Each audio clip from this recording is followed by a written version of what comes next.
Mr. Speaker, I wish to turn my attention to the National Employment Program. The NEP continues to provide an avenue for Dominicans to work hard, gain experience, and positively contribute to their institutions and the country by extension. The genesis of this program was to tackle the issue of youth unemployment. This is exactly what this program is doing. Scores of Dominicans have graduated out of this program and have found jobs across all sectors, both in Dominica and out. Today, we have seen the National Employment Program grow by leaps and bounds, impacting positively both public and private sector and across all levels. Mr. Speaker, the NEP also provides much needed direction for young people in the area of career development. I consider myself a proud product of the National Employment Program. Fresh out of the Dominica State College, I had the opportunity to work as an intern with the then Ministry of Commerce. There I found my passion for business development. I then left Dominica to further my study, build my knowledge and capacity, and came back to develop my country in that field. Had it not been for the NEP and the direction that it provided me, there is a possibility that I may have never found my true calling.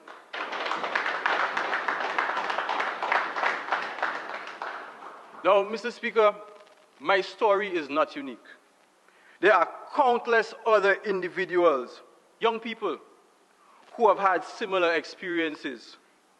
Persons who entered the world of work, probably interning as a junior accountant, developed a passion and went on to make that their career path. This is just another way that this program continues to impact the lives of so many.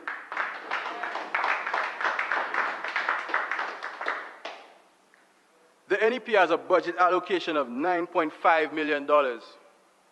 This means that a further $9.5 million will be circulated in the Dominican economy. Many more Dominicans will continue to be positively impacted in their own unique way. Mr. Speaker, I've heard in the past people try to downplay segments of the NEP as less important than others. However, as a young man, I see equal value in everything. Every single job is important.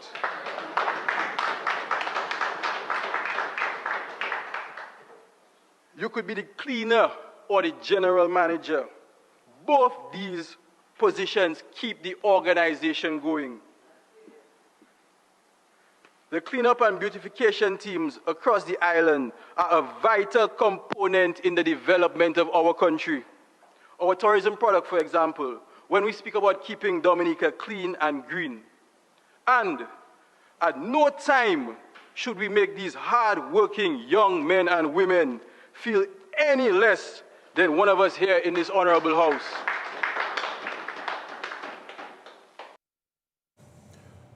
Hello, and welcome to another edition of Anupale. Today has been very hot, a very hot day.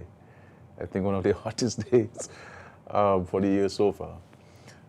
We just listened to our Deputy Speaker, Honorable Roll, who I thought gave an excellent presentation in his contribution to the 2020-2021 budget. And just an excerpt of his half-an-hour contribution, speaking and highlighting about the National Employment Program, a program which was conceived and launched, I believe, in 2009, and has been with us since then, continues to provide employment for so many of our Dominicans. And I must say that the NEP, in large measure, has met its objectives. And I give a firm commitment on behalf of the government that the NEP will continue. It has success stories, and every NEP intern continues to make a tremendous contribution to our country's development. And I am particularly pleased with the community aspect of the NEP. Those of us who engage in keeping our communities clean and beautiful, and no doubt you've seen an improvement in the cleanliness and the beauty of our country. And I'm hoping that many more of us will play our part in keeping our country, our communities, our villages clean and beautiful. As you know, last week I presented the national budget in the Parliament with several measures designed to transform our economy into the dynamic Dominica that we promised during the December 2019 general elections. Under the theme, The Road to Dynamic Dominica, Fostering Economic Resilience, the budget sought to empower people with new opportunities to grow their livelihoods and contribute to national development. There are new ideas for investments in various fields of endeavor, including in manufacturing and agro-processing, construction, and entrepreneurship. We have also allocated funds to cushion the impact of COVID-19 pandemic on the economy. The destination marketing budget for tourism was increased, and allocations made for continuing investment in agriculture, health, and education. We are also boosting our resilience to disaster with the monthly deposits of $500,000 to the Vulnerability, Risk, and Resilience Fund, which has been set up at the Eastern Caribbean Central Bank, a fund which has been established by the government of Dominica for times of need, as we say, for rainy days. We have decided, and we will start putting this $500,000 from October 1, 2020, and continuing every month thereafter. Further, major capital projects will be undertaken to include the international airport, road enhancement, rehabilitation of one of the Hillsborough bridges. As you know, one of the bridges got impacted by the hurricane, and it will cost us some $14 million to rebuild. This will be built with the elements in mind, and certainly when it is constructed, it will be able to withstand any natural disaster, as we've seen with other bridges that we've constructed since Tropical Storm Erica. We'll also be engaging in a feasibility study of the road from the St. Mary's Bridge in Hatton Garden all the way to Borough Square. That is being financed by the Kuwaiti government. This is a prerequisite for the actual construction of the road, and we're looking to see how we can shorten the distance between that bridge and Borough Square in Portsmouth. So this contract has been signed, and we look forward to the completion of the feasibility study. We're also making progress on the Lube to Bacatel Road. As you know, this project was conceptualized after Tropical Storm Erica. It was well on its way, but we were held back as a result of Hurricane Maria, which created an additional challenge for us, especially in the Pishley area. And so we had to go through a complete redesigning of that project. Once that design was completed, the cost came up much larger than what we had, and then we're now doing some fine-tuning the designs. I'm hoping that we can push so that much needed project can commence. And my friends and family down from Lube and Bellevue and Pishley and Bacatel and Stowe and Fab and Grand Bay and all the wonderful communities that could benefit from a much more improved roadway. Of course, this is only a summary of the many initiatives announced, and on today's program, I wish to discuss the budget in depth with you, the general public, because as you know, if I were to speak to every single measure in the budget during my budget speech, I would literally take a day, over 24 hours, because we only highlight in my budget speech some salient projects and programs, but there are many other projects and programs, some of which are continuing, and some of which are new programs to be effected for the benefit of all our citizens and residents. So I will spend the next 2 hours discussing with you the many opportunities for Dominica and Dominicans as well.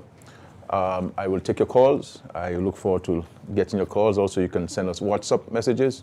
The telephone numbers are 611-3400, 611-3400, and 225-3400, 225-3400. So we will hear from you during the course of today, and I would like to take as many calls as possible and also WhatsApp messages so we can have a conversation.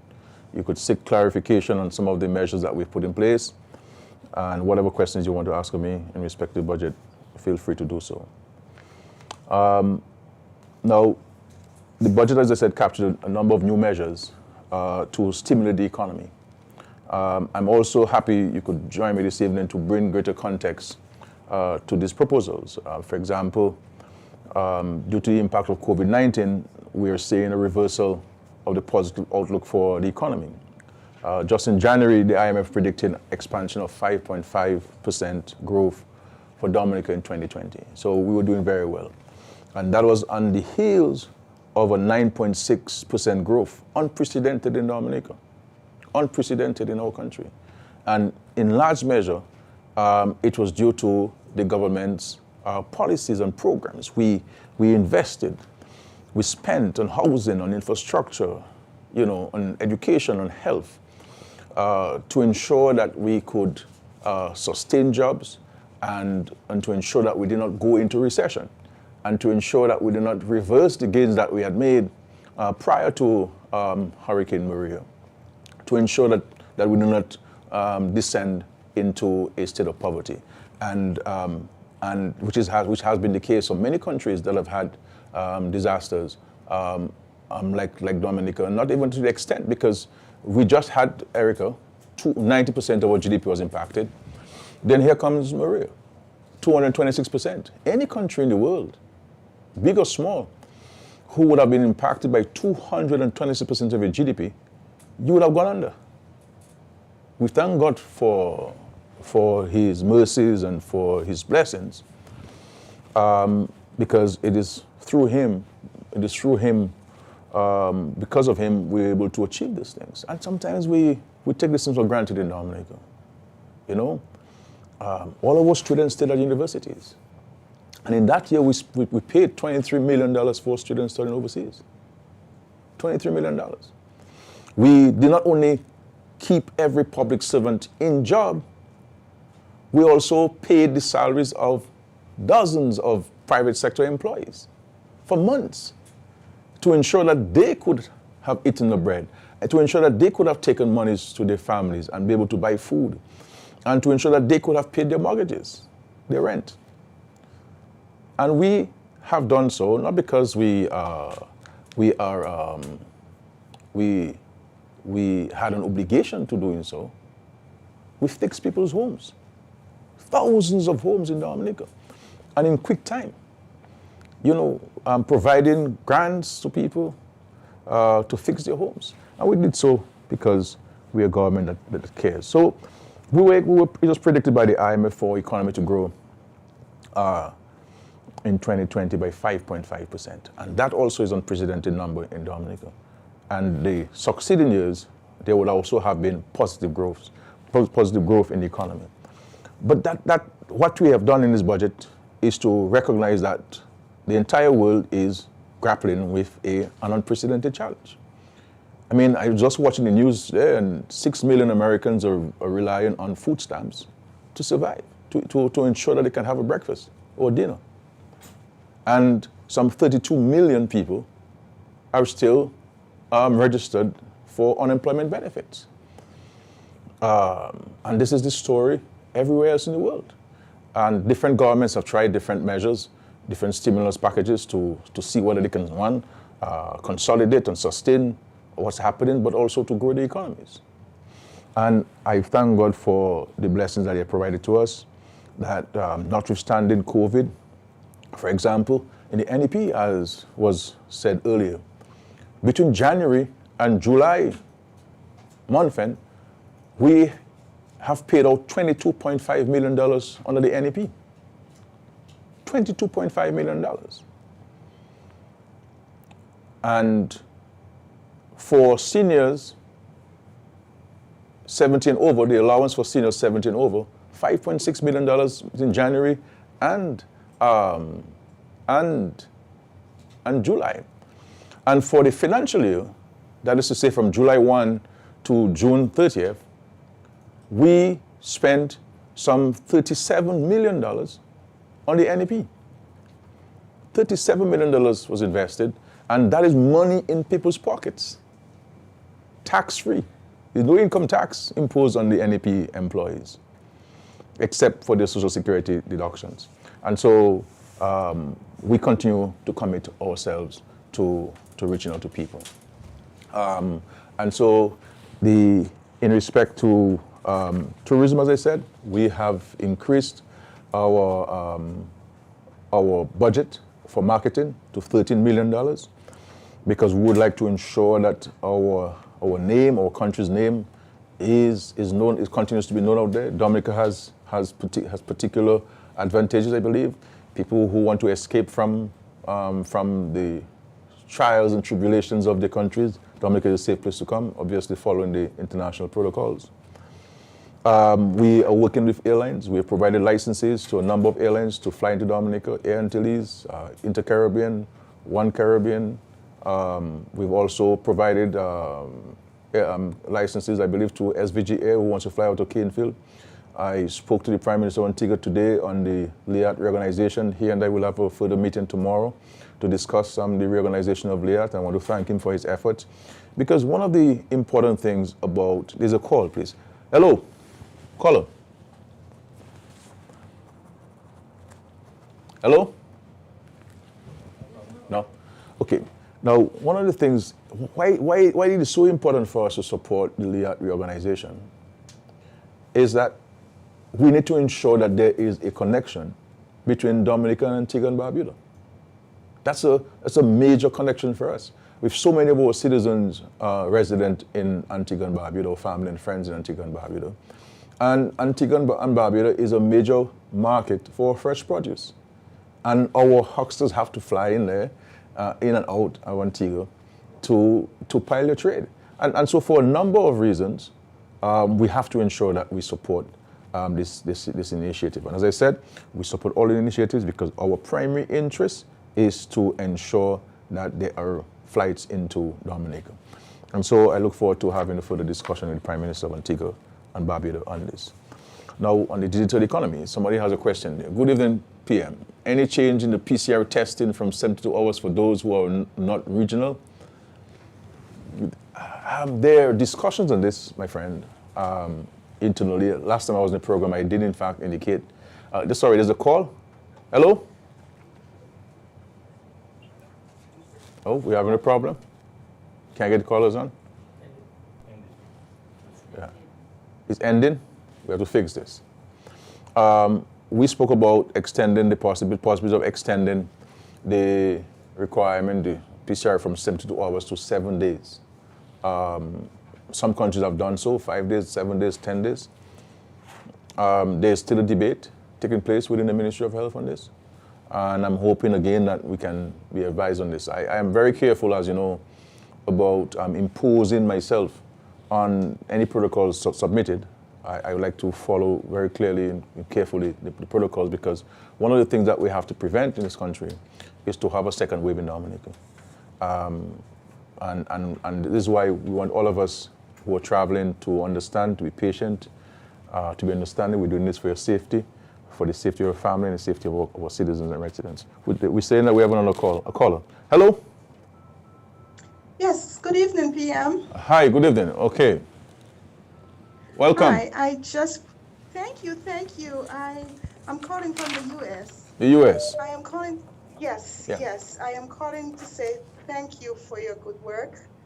I am so proud to be a Dominican living in the U.S.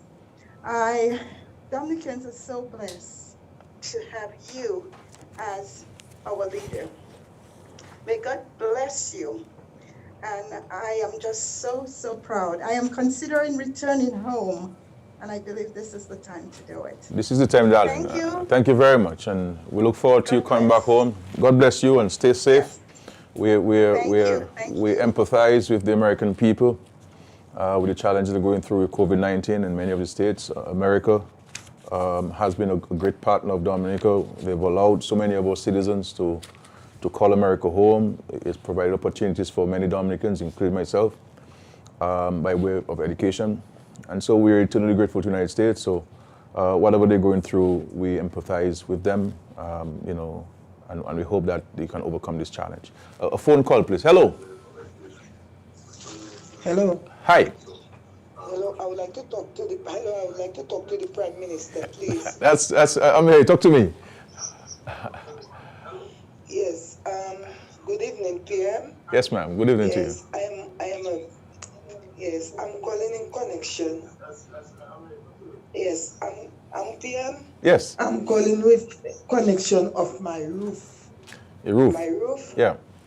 Yes, PM. I would like to get my roof to covered, please. Part of my roof is not covered. Yes, darling. And we are in hurricane season. Yeah.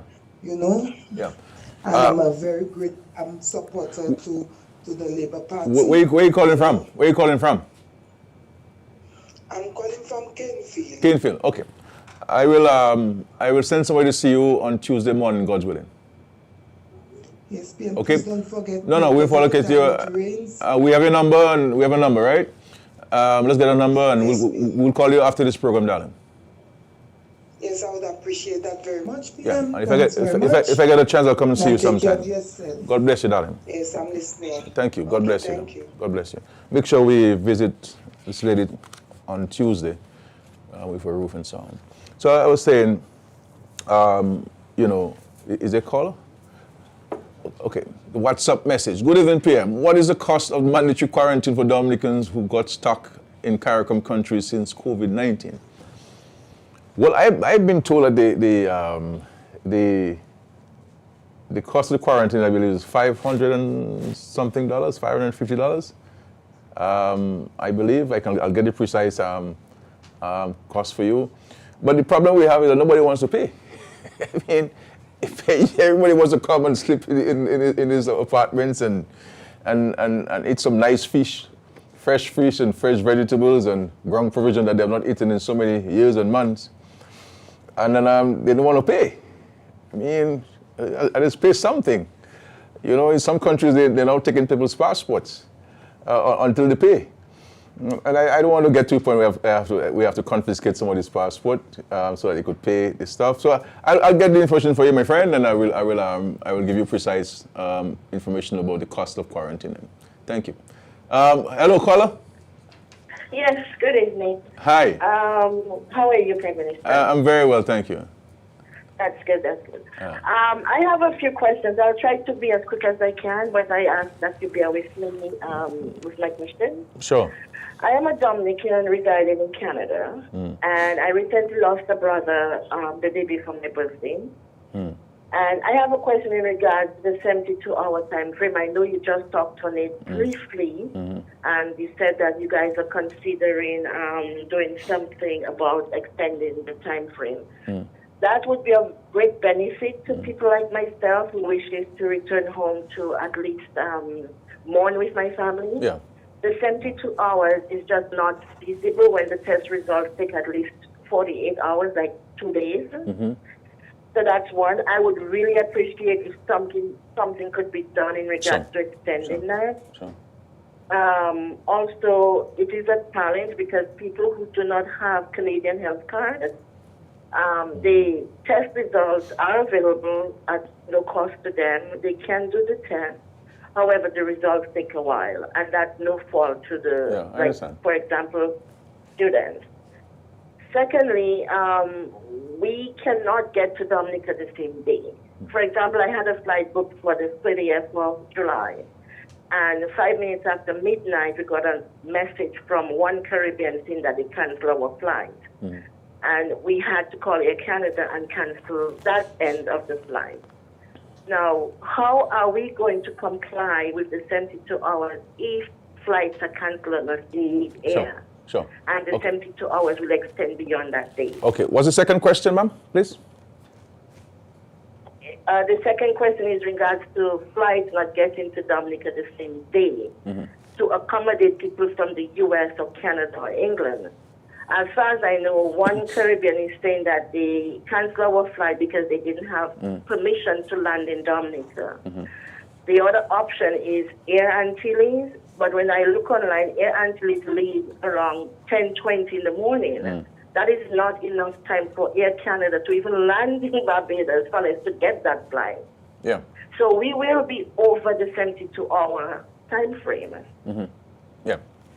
And one last thing that I would like, on the questionnaire you guys have, it would be of great benefit if it can be tweaked a bit. By that I mean it says, have you been in contact with people with COVID? Have you entered any country? Yada, yada, yada.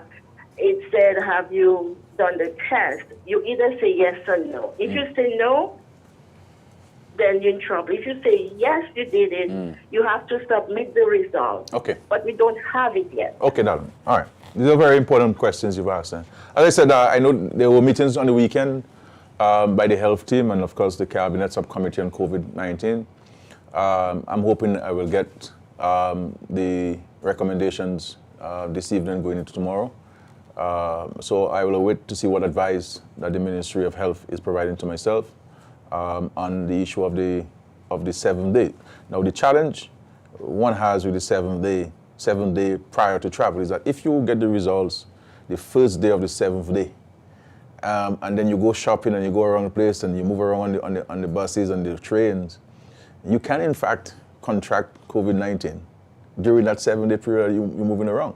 So it is a very delicate and sensitive matter, and I'm literally pleading to all of us to understand.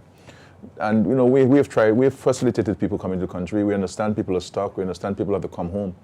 But let us work with each other so that we can find reasonable approaches to facilitate everybody who is coming in. And let us be constructive, and the lady is very constructive, and I appreciate it, and we'll take note of the comments on the application form and so forth. So we're looking at this. I don't want to make a commitment because I'm very careful about this. I'm very, very careful. So I look forward to receiving the recommendations and see what happens in respect to this 7-day or 5-day prior to arrival.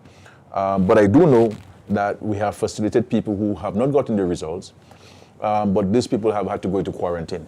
So you can in fact come into Dominica without having taken the PCR test or not having received your results, but you will have to go into quarantine. As to how long you stay in quarantine, that's a matter for the Ministry of Health officials to determine. There's not a political decision I have to make. But we do facilitate people. I know we have facilitated dozens of people who have who do not have the results. On the issue of One Caribbean could have come in as a charter. We did offer them that privilege of coming as a charter. They had made an application for a license, but the license that they had with the authorities in Barbados would have ended on July 31.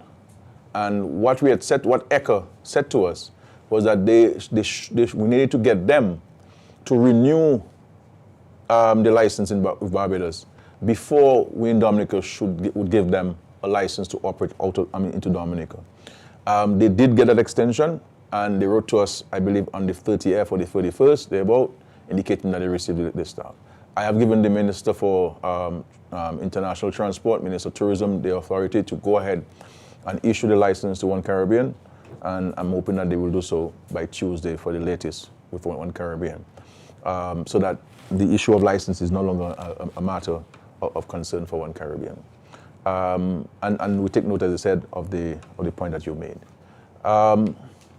The issue again of the budget and the digital economy. You know, we in 2019 during the election campaign and my party's manifesto, we indicated the creation of the transformation of Dominica, the digital transformation of Dominica. And we went further by demonstrating our seriousness about this agenda by creating a portfolio. The first time in Dominica's history, creating a portfolio called the digital economy. And we embarked upon efforts to raise funds. And we engaged the World Bank. We worked with them on a program. They provided us with advice. We decided we wanted certain items included in this whole financing package. And there was in fact an increase in the amounts allocated to us by the World Bank. And so the amount now is $75 million. And this certainly, I am particularly excited about this because I see this as an opportunity for our young people to be able to be the architects and the engineers, the builders of this digital transformation of Dominica, because they, at the end of the day, are going to be the major beneficiaries of this investment. $75 million being invested to transform Dominica, to create better paying jobs, to create more jobs for people or young people who are to universities and looking for better paying jobs and increased opportunities. So I'm hoping that young people embrace it. This is why I've given this portfolio to Cassidy Laville. And I've given him, and he and Oscar George, as we saw in the program last week, last time they were here, I've given them a tabula rasa, a blank slate. Look, go ahead and take all actions you need to take to cause this to happen. Create your own cabinet, get the young people involved, get young people to advise you, get young people into the units and let them be the ones to take this over. This will benefit the whole economy. It will benefit the whole economy, but I believe the major beneficiaries are young people. And $75 million in a time of COVID-19, at a time when the world is going through serious challenges, I mean, this is a major investment and a major show of confidence that the government has in the young people of Dominica. Hello, caller, please. Good evening. Good evening, Prime Minister. Darren Sylvester from London in England. Yes, sir. How are you? I'm very well, sir. I have two questions in regarding to your budget that you made earlier this week. The first is in regard to the land transfer fees for purchasing land and transferring fees. Yes, sir. In speaking with lawyers in Dominica, they tell me that legislation has to be passed. Yeah. And the window you gave is from the 1st of September this year to the 31st of August next year. Yeah. And if the legislation is not passed in time, are you prepared to extend that period for land to be transferred or purchased at 5.5%? Sure. And your second question? The second question relates to the airport. I wondered if COVID-19 has impacted on the $5 million a month going into the fund. Can you elaborate on that for me, please? Sure. Now, in regards to the land transfer fees, we have reduced it from 10.5% to 5.5%. And I believe it's a good opportunity for young people to be able to acquire property in Dominica, to own a piece of Dominica. Because I've always said to young people, especially those who come from universities and otherwise, look, you need to invest in a piece of land and to move towards building your home. Because that is a major, that's a basic need of human beings, to have a shelter. But I recognize that young people have the student loans and they are encumbered and so forth, and we need to find ways to allow them to be able to build their own homes. And so to reduce it from 10.5% to 5.5% in this time is a major plus for people. And I've received numerous WhatsApp messages, and also said to Mr. Sylvester that notwithstanding the fact that he is resident in the United Kingdom, he'll also benefit from this. You see, he can also benefit from this measure. Once the Prime Minister issues a statement in the Parliament in the budget address, it becomes law for a 4-month period. Then you have 4 months to go to the Parliament to amend the legislation, to change the legislation, because the budget itself becomes law, because it's an act of Parliament. After we go through the motion, we go through first reading and second and third reading of the budget, and those measures are contained in the estimates of expenditure and revenues. So it becomes law. So if I say August 1, it will take effect from August 1, notwithstanding the fact that the legislation itself hasn't been amended, because it is a budgetary statement. And so I would have hoped that the lawyers would have gone further to explain to you that part. The issue of the airport, you know, it was the first government that has started to save money for an airport, which demonstrated the government's seriousness about the airport. And we were saving $5 million US every month for this airport. Obviously, we were hit by Erica, and then we were hit by Maria. And once the Chinese government had indicated to us a commitment to help us fund the airport, we, and of course, with the demands on the Treasury, with the impact of Hurricane Maria, with building homes, paying for students overseas, and not defaulting our debt. 226% of GDP impacted. Revenue stream seriously negatively affected, and we did not default on our debt. Not one person that we owe by way of loans and so forth, and interest payments. And we have paid all our salaries on time. On time. And so we had to use some of those funds that were set up in the airport fund to meet our day-to-day expenses and to meet the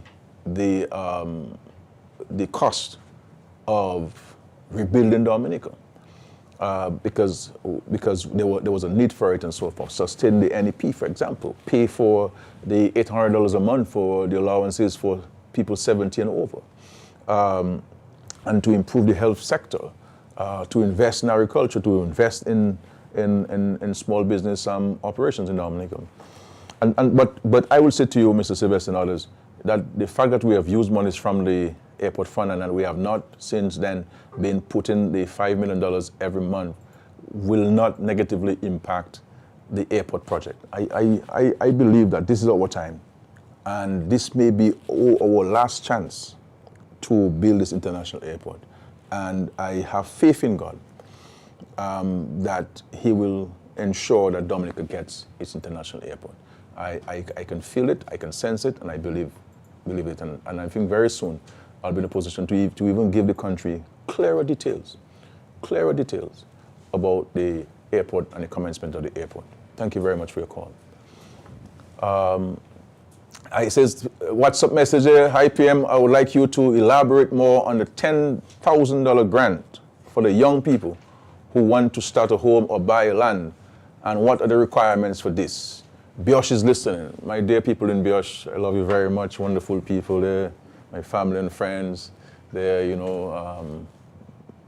are wonderful people there. Thank you for your call, for your WhatsApp message and your question. And again, this is an opportunity for young people. If you're 40 years and younger, you can benefit from this $10,000 grant. And we're giving it to young people 40 years and under who either who's going to build a home or who wants to buy a piece of land. And what you need to show us is that you have commitment from the bank to finance the house, the construction of your home, and we will grant you this $10,000. We are finalizing the application forms, and I'm hoping that within the next week or two, those forms can be made available. The Ministry of Youth Development will be responsible for overseeing and implementing that very progressive policy of the government.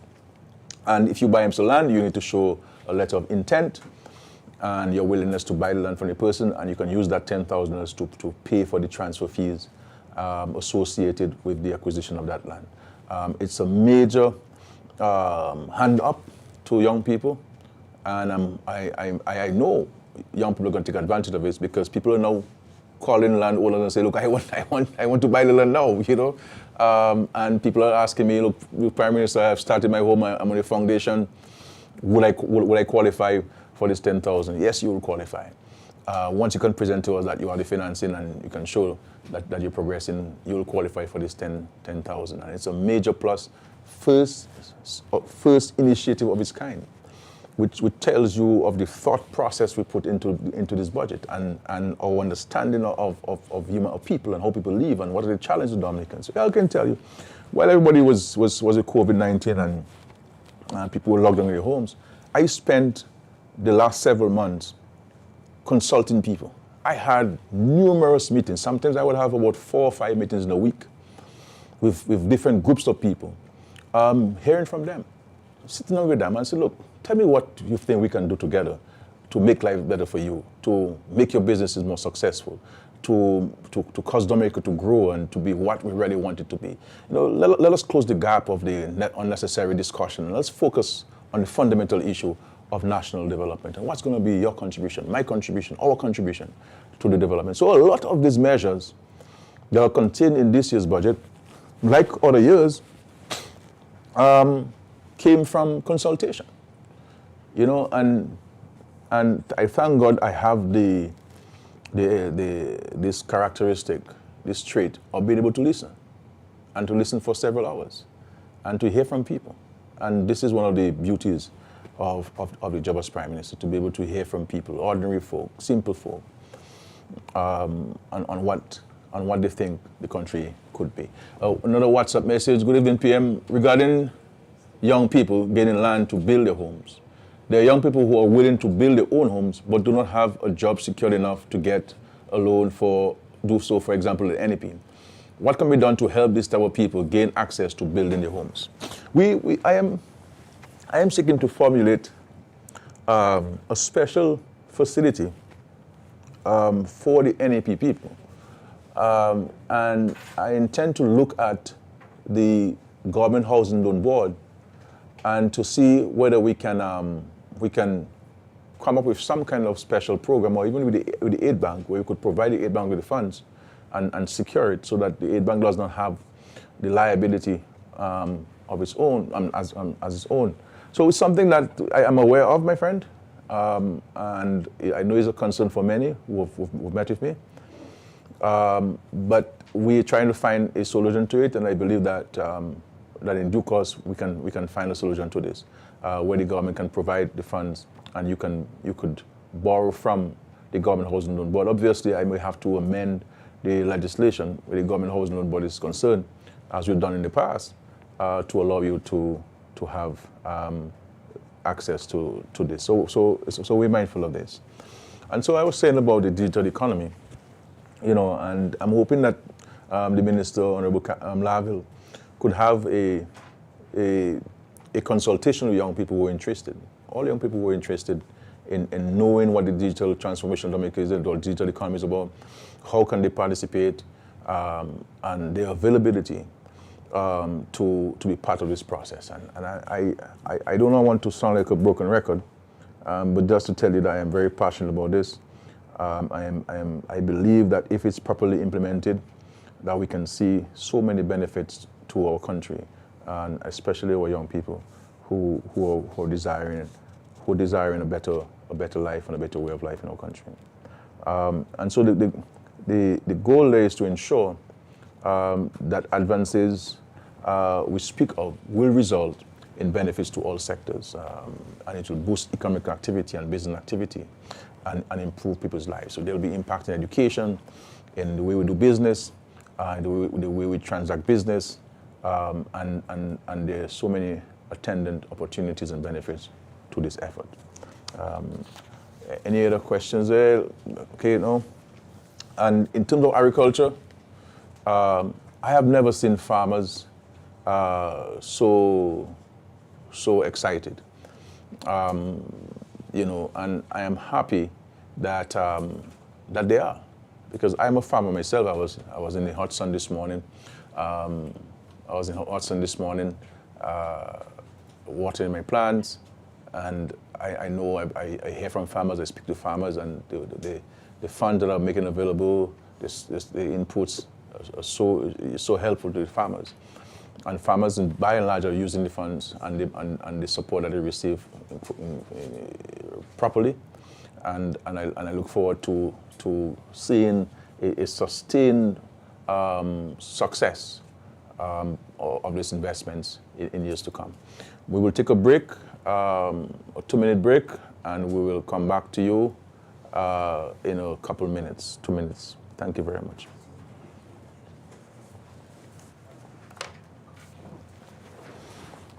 My name is Steve Liquent. I'm farming in the height of Kolibisu by name Asukal, and I'm a farmer since I'm 15 years old. I farming on 18.9 acres of land in one area. Another area I farming on 5 acres of land. I plant yam, I plant pumpkin, vegetables, corn, sweet potato, watermelon. I have another area that I have mangoes. I've received a mist blower. I receive fertilizer. I received hose, and I still expecting to get some other things. It impacted my life very good because to buy fertilizer is very expensive, and the mist blower is something I really wanted for when I have my vegetables, my pumpkin, so that I can use to spray because I plant a lot of it. The World Bank project is a very good thing because it helps a lot of farmers to develop themselves better than they would be able to if they had to buy certain things for their farm. So far I have 2 workers working with me. One lower down working using a swiper, the other one did not come today. I market my crops through Hucksters and the local market in town, Rosa. I'm Reginald Eli. I farm here at Glasgow, that's above the Font Collet. I've had the land for over 40-something years. I purchased it in 1976. Presently, we do mainly vegetables and livestock, poultry, to be more exact. Under the vegetables, we do quite a bit of it in the greenhouse, which we are under right now. And at one time, we did mainly lettuce. We've done it in boxes above the ground, simply again because we saw into the future in that. We're trying to avoid having to bend down on the regular beds. And secondly, another advantage of the boxes, the fact that they're raised, you can have them wider. And as a result of that, you have less footpaths. So you're planting more area than the normal thing. From after Maria, we got some damages with the greenhouse, and we haven't really got fully in gear with it. Because at one time we used to put out about 800 heads a week. Another thing we did, again, we started that about 20 years ago. We had gone into exotic fruits, and we had a variety of about 48 imported fruits. And well, Maria took its toll on that one. And I bargained for the bigger tools, like the brush cutter, the earth auger, chainsaw. So all of them can't come to mind, but basically I focus on the heavy tools. So basically this is what our life in Glasgow is right now, and I hope that in the near future we can really pick up the momentum we'd like to and carry on. And I can interject here with the presence of the World Bank. That gives you the encouragement, and I hope the impetus will come in later on. Welcome back. Thanks for staying with us. The numbers to call 611-3400 and 225-3400. 611-3400, 225-3400. And I was saying earlier about agriculture. $67 million, as you know, have been allocated for agriculture. And we've been providing farmers with a whole array of support and based on the farmers' needs. And farmers are benefiting from this, and I'm happy for this. I also announced in the budget the National Abattoir. When with the help of Venezuela, and thanks to our friends from Venezuela for this major gift, the benefits of the abattoir are so vast. We have a call? Caller, please? Yes, hello, good night. Yes, sir. Yeah, good night. PM, I'm calling from Buffett State. Buffett State. Yeah. We got a promise of a visit from you, PM. Been very busy, I imagine, and so really I'd just like to know when, if you're going to get that chance to give us a visit. Yeah. I think right now, the most important one for us is a visit from you, because even our car rep thinks that would be it, that would be what it takes to deal with that problem. Okay. very big, and so yes, sir. Okay. I know I have many communities to visit, there's so many communities I would like to visit, and there's so many senior citizens I would like to come visit, from all across the country, and I have said to my office that I would like to put a schedule to go and visit some friends and some communities. So I'm hoping I can schedule that with Pablo very soon, my friend, okay? I was saying about the abattoir. There's so many benefits. The farmers who rear these pigs and these broilers will benefit. The families, the merchants who supply the feed, and our consumers. You having access to fresher, healthier meats, and I want to thank the private sector for supporting the abattoir and citizens. There's a growing demand for the abattoir. But the more people buy is the more we sell, and the more we sell, the lower the price will eventually get. And so it's important for us to support the abattoir, buy local, eat local, and we can see a multiplication of jobs. And we can see more money in people's pockets. And this is why we invest in the abattoir, to improve on the sanitary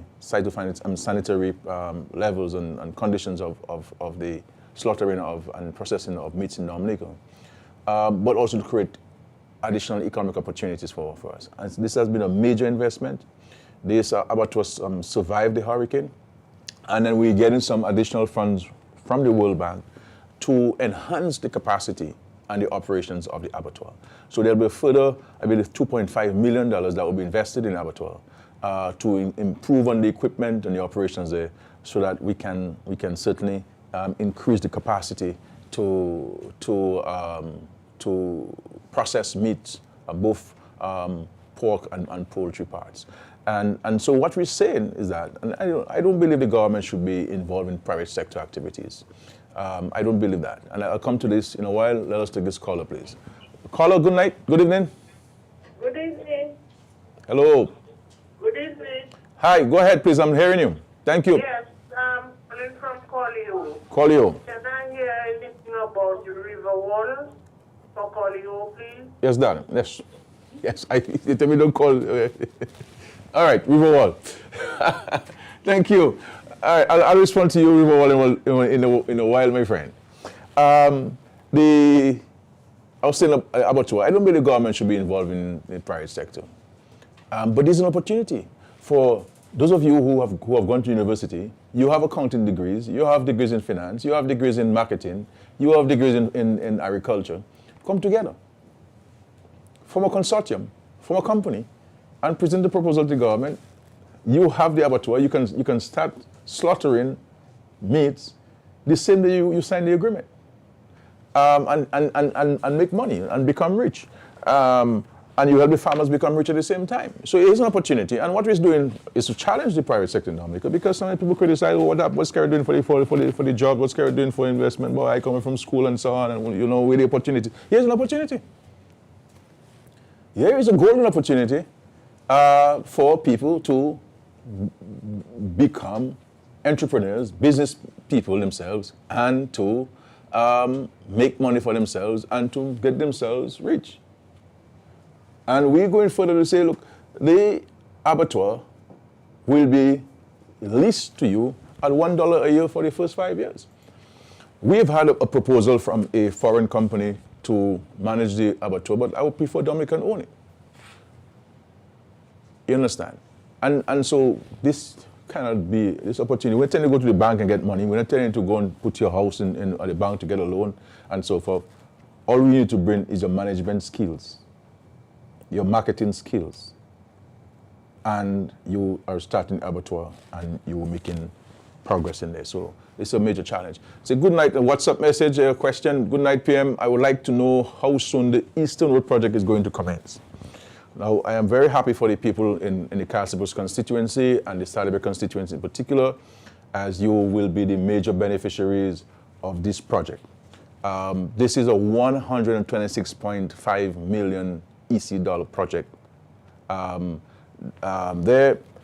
and we have signed the contract. Obviously, we were held back by COVID-19.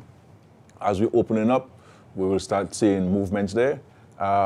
So we need to hear from the contractor as to when can he come in, and hear also from the World Bank, because we also have a consultant, the supervisor, which is an external firm that has to come in to provide supervision for this project.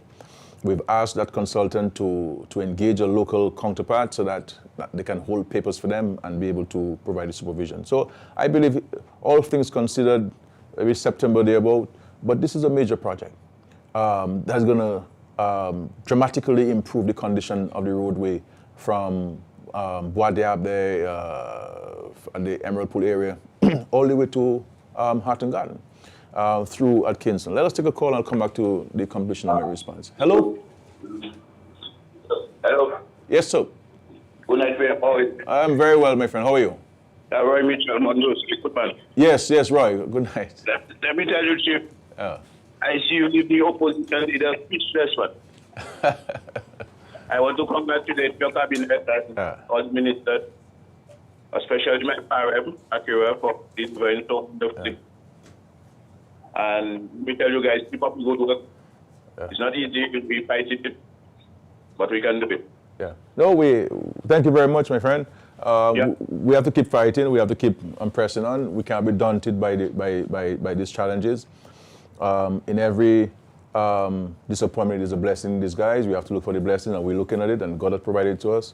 And where there are challenges, there are opportunities. And I look at the glass half full and half empty. I don't have the luxury of the negative, neither do I have the luxury of belabeling the problem. I am a solutions man. You know, you tell me the problem, let us talk about the solution. And that has always been my life, and that continues to be my life as the Prime Minister of this country. And so, in respect to the East Coast Road project, $79 million for my Calnago friends in the Salivary constituency at Kingston and Trizzle. $79 million of those funds, of the $126.5 million, will be spent in the Salivary constituency, which would certainly enhance, one, road safety in the whole of the Castle Bruce constituency and the Salivary constituency, but also enhance the opportunities for greater economic activities. Because once you have good roads, safe roads, people will come to visit. And we have so much to offer people in Castle Bruce constituency. We have so much to offer people in the Salivary constituency. And so with the improvement of the roads, they will come. It also means that it will enhance your property, the value of your properties in those parts of Dominica. And so when we have this road completed from the Emerald Pool area to Hatton Garden, and then we have the road from the Hatton Garden Bridge all the way to Borough Square, we can understand what happened. And then we have the Eolibla Highway, and then we will have the road from Lubert to Bacatel, and then we will have the roads enhancement with a bypass of the Gardens Gate there coming all the way down by the Lodge building so that we can transform the Botany Gardens into a pedestrian park where people can run around and enjoy themselves as family and so forth. And of course, I believe Chad will have his wedding reception in the Botany Gardens and take all his photographs here when he ties the knot. He told me it's December, and Daryl Teat also told me in December. So it is an opportunity for these guys to be able to have their reception in the Botany Gardens, and that's what we're trying to do, to turn it into a pedestrian family type atmosphere. And so one can appreciate these things. And so the money for this East Coast Road is secured. We have the money. We have signed a contract. We're now waiting for the commencement of work. Normally, when you sign a contract with international contracts, they give you about 90 days for mobilization. And COVID has impacted it, but thank God we have reached the top of the mountain in terms of all of the administrative matters relating to the award of contract. It has been a long process, but we are finally here. By the grace of God, we're here. And so this is $126.5 million that will be invested in the economy of Dominica, and in particular the east of Dominica. So to my Calnago brothers and sisters, I am so happy for you. And for the Castle Bruce people, I'm happy for you. And I want to say that both parliaments were very, very in touch with this and really pushing hard on this. Somebody asking the question, good night PM, read the apartments at Point Michelle. close to the Pori Park. How many will be built in the first instance? Also, what is the location for these units? It would be nice if the old estate location could be preserved for historical purposes. The first phase of the apartments in Point Michel will be lands adjacent to the playing field. We have to push it back and do less units because the people of Point Michel have said, do not touch the land for the playing field, so we respect that. And so we've had to put in less units in that location. I believe you will be able to get some 48 units with the lands adjacent to the playing field in the first instance. I have taken note of the issue of the historical nature of the estate house, but you know we have a challenge of land in Point Michel. And we have to be pragmatic and practical in terms of how do we go about utilizing land and for what purpose at a particular time. But your point is taken. And just to say to our friends in Scott said, we also will be doing some 48 units in lands that we just acquired up in Savannah. I visited it myself, a wonderful land up there, and we'll be doing some 48 units as well in the first phase for the wonderful people of the Soufriere constituency. And also with the additional lands we're buying for the health center in Soufriere, we buy in 1 acre, we only need 18,000 square feet for the health center, and the intention is to put some residences on the balance of the land there in Soufriere constituency. We have a telephone call, please. Hello. PM. Yes, sir. How are you? I'm very well, thank you. Okay, I enjoy your program every night, you know. I appreciate that, my friend. Yeah, but you know me very well. I recognize your voice. Okay. Yeah. What happened is I have an invoice there for almost a year. Was it you? Yeah, almost a year sitting in there. Okay, we have to fix that. Okay, okay. Right. So we have it. Yeah. I think we got your number, and we'll be in touch with you to clarify this matter. Okay. And thanks for listening every night, every Sunday night. I appreciate that. So just responding to your question about Point Michel and so forth, and we have similar situations in the Roseau Valley. In Trafalgar, we're building homes there.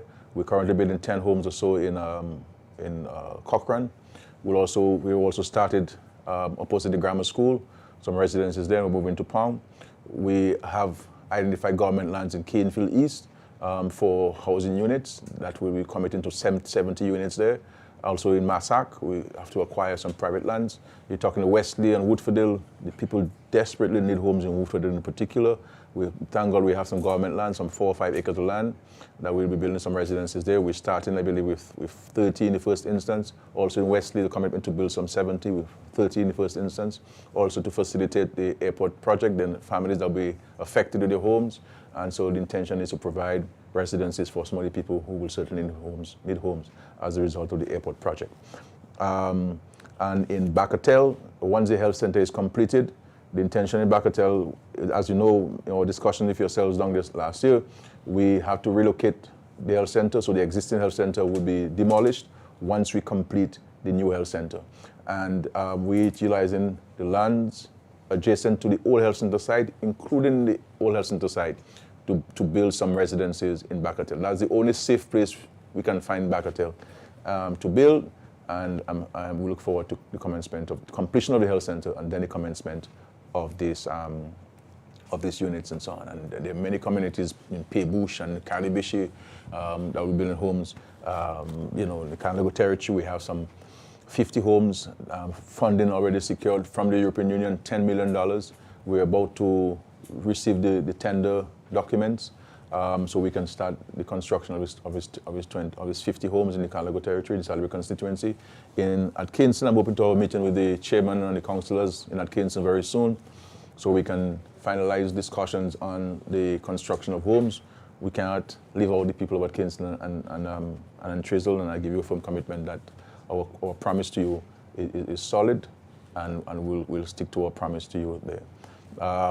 And the list goes on and on. In Coliho constituency also, we'll be doing some homes there. We're finishing these 10 homes with septic tanks. I'm hoping that next 2 weeks people can move in.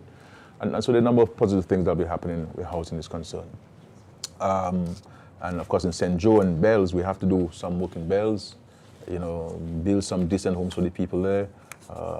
Really need it. And so the list goes on, and I'm hoping that they can bring the Minister of Housing sometime soon so he can give us more details on all of the plans for housing. So Austria, get ready for your time on Anupali, so people can ask you questions directly.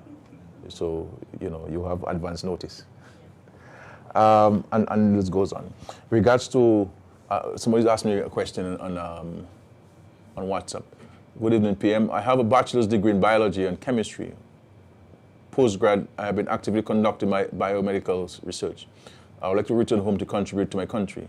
Are there areas which focus on biomedical research or any future provision for a research facility on island? I agree with you that we really need to focus a bit more on research and development. We had started the process of developing a center of excellence, and we had made provisions for this at the facility at Stock Farm. We have made progress, but I'm not satisfied with the progress we have made. But people like yourself, I believe, would be well placed to help us advance those efforts and so forth. So you can reach out to us otherwise, and we can have a bilateral conversation on this. A telephone call, please. Hi. Yes, sir. Good evening. Good evening to you, sir. Is this Anubali? Yes. What should I do? You ask a question. Because I hear anything still talking. No, go ahead. Well, listen to, turn off your radio or turn on the volume, and then ask your question or make a comment, please. Okay. Yeah. Well, he's like, all right, let me. Hello? Yes, sir. Well, he's responding to something now. He's not listening. No, I am listening to you absolutely, my brother. So what you need to do is to turn off your radio or turn on the volume, and then you come on after. Okay, great. Okay. All right, I have concern, and this has to do with our students who were studying in the U.S. who, because of COVID, they had to return. But they continued this semester on online schooling. But now, since the U.S. wants to reopen school, they are insisting that the students return to the U.S. My concern is that regarding the COVID situation in the U.S., is it a wise idea? Is it safe that our students should return to the U.S. Because I consider Dominica to be the safest place on earth now. And after we have spent so much money on protecting ourselves from COVID, and I want to commend the Minister of Health and the frontline teams for the job well done. So after we have spent so much money and so much hard work, I do not see it safe to allow our students to go back to that death situation in the U.S. I was trying to suggest or wondering whether they couldn't keep that on hold until January. Let's see what happens, and then we'll allow the students to go back to the U.S. because they are offering online schooling to their students, the U.S. students, but they want our students to come to the face-to-face classes in the U.S. Yeah.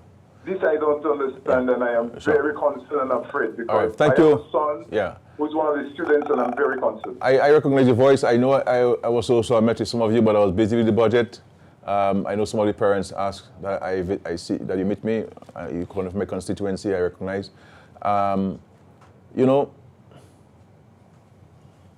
My advice to students and to parents is that there's no need to rush the brush.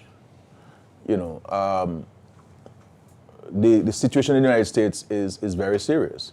And the worst thing you want to have is for a child to be ill in the United States and to have limited insurance coverage and if all of the hospitals being overrun by people who are sick and so forth. A student sitting out this semester is not going to hurt the students in a dramatic way. I mean, your son is what, 20 years old, 21 years old? I mean, I don't think there's a need to rush the brush for you and your wife and the family to be preoccupied and concerned about his welfare and well-being. I think the children are better off there, and it's easy for you to get that to be done. You write to the school and say you'll sit out the semester, and there's a very simple administrative process for that. But the thing in the United States universities is that they need foreign students to be there to make money. They need you to come in to sleep in the dorms because they have arrangements with private sector entities on the dorms, and the dorms must make money. And the cafeteria, these are major lucrative contracts which universities have, and the universities benefit from this. And if we do not have international students there, they won't make money. And many of these towns rely and depend on the presence of the students for employment. Because a lot of these towns, in the case of Grambling, it is a university town. And once the university is closed, the place is as dead as anything else. And people's jobs will be in difficulties. And with 32 million people applying for unemployment benefits, if the schools remain closed, then those numbers will increase. So it's a personal decision you'll have to make. I'm only giving you my sincere advice. That students should sit out this semester. Because you run the risk of the student going up there and you may just have one day or one class on campus and the rest will be online. And what's the cost of that? And I think I don't see any harm in we deferring or skipping or sitting out the semester. If the school wants to have the students, then they should maybe stick to the online classes so students can stay here and follow the classes in the United States. But it's a personal decision. But if you were to ask me my advice, which you have done, I would suggest to you respectfully that your son may want to sit out this semester. He's young. He's not going to die if he doesn't go to school this semester. As a matter of fact, he will stay alive if he sits out rather than go to the United States and we challenge the United States. I want to also speak about the concessions and the incentives for small business, small agro-processors and manufacturers. I mean, this is a major plus in the budget for manufacturers, and I've also received calls from people thanking us for this. I mean, you're talking about the waiver of VAT and import duties on label materials and also equipment and machinery. And this is a major plus for them. The import duty on packaging material is 20% and the VAT is 15%. So, and the other cost, you have customs service charge of 1.5% and environmental levy of 4%. So you're going to have now 35, 20 plus 15, 35 person savings, which is more than that. But in terms of percentages, 20% import duty will be waived, plus a 15% VAT. So you'll only now pay 5.5% to the customs. So you're moving from 40.5% to 5.5%, and then you have the equipment, which is 15%, and some of them go as high as 40% in terms of equipment and machinery that you bring into the country. So I believe this is a great incentive that will certainly generate activity in these areas. Packaging and labeling are two important components of marketing, and attracting customers. And I believe that if we can improve on the quality of packaging and labeling, we can certainly take our products to the next level. We have hundreds of agro-processors in Dominica and small manufacturers, and I know at the time I read the speech, many of them were dancing for joy. And then we have reduction in duties and taxes on pleasure craft in light of plans to build a marina in Portsmouth and so forth. I'll come back to this. We'll take a short break of 2 minutes and we will come back to you, my friend. Thank you very much. I believe the budget was, especially in the time that we're living in, I feel the budget was a forward-thinking budget. There are a lot of things in it for a lot of Dominicans, especially small business and stuff. Just that I just find the areas that the government like aid bank where they put the money for small business. I find it's very difficult to, to get a loan, because I applied for a loan, a small business loan at the aid bank for like going on 2 months now. And I was just thinking a while ago, if, we're still, in spite of our border shut down, we are still able to move about and manage, a little. And I can imagine if, the money at aid bank was able to, hit the economy a little quicker than it is, it would have a greater impact on it. But, generally speaking, I think it's a forward-thinking budget, and I think if it's implemented properly, I think it can, it can help the economy, especially in a time like now. Yeah. All right. So this year's budget was probably observed with a bit more interest than usual, and I think understandably so, because we're in an unprecedented time. To give us some context of that, we saw what happened in the U.S. economy with a contraction of about 32% this quarter. That was the biggest dip in the U.S. economic growth in the history of the nation. And we can expect to see similar effects in our region and Dominica. So this year's budget takes on, as I said, a different type of importance in the minds of most people. One of the things that I was happy to see is the recognition by the government that when we have those trying economic times, that they need to step up and provide some support, both from a policy perspective, but also in terms of spending to prop up the economy. I shared some ideas that the Chamber of Commerce would have posed to the government in terms of support in that regard, specifically around fast-tracking projects that are in the public sector pipeline to the benefit of the private sector locally. And we were happy to see some language about that in the budget, and we'll continue to work with the government where that is concerned. Some of the broad themes that I was also happy to see was around manufacturing and the support in terms of some duty-free concessions for raw materials and labeling and so on. And of course, agriculture being a significant part of our economy, there was some broad policy support items for that. What I would like to see is somewhat of a marrying of the two. I've always advocated for agro-processing, for example, and what can we do from a policy perspective to push that sort of activity where we add value to those goods that are produced in agriculture and take ourselves further down the value chain so we can harness more economic value from the produce that we have in Dominica. In terms of things that have direct impact, I was happy also to see the reduction in taxes on land transfers. And I think what that does is not only increase the volume of transactions in that market, but it gives us a more vibrant secondary market. I think people ought to be able to enter and exit these transactions with less financial cost to doing that. And that will give us a vibrant secondary market. It also enables people who are probably below the line in terms of acquiring those productive assets to acquire them now. So that's quite positive, and one of the things that I think will be very impactful for the economy. Okay, welcome back. Thanks for staying with us. The numbers to call again is 611-3400 and 225-3400. Thank you. I was saying about the pleasure crafts, and also the import duties and the excise tax exemptions on motor vehicles used by registered tour operators and taxi operators. I mean, we're reducing this thing from the 88% now down to 20%. So this is money that we keep in people's pocket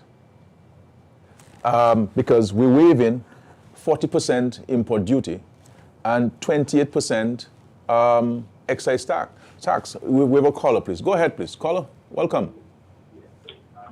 PM. Yes.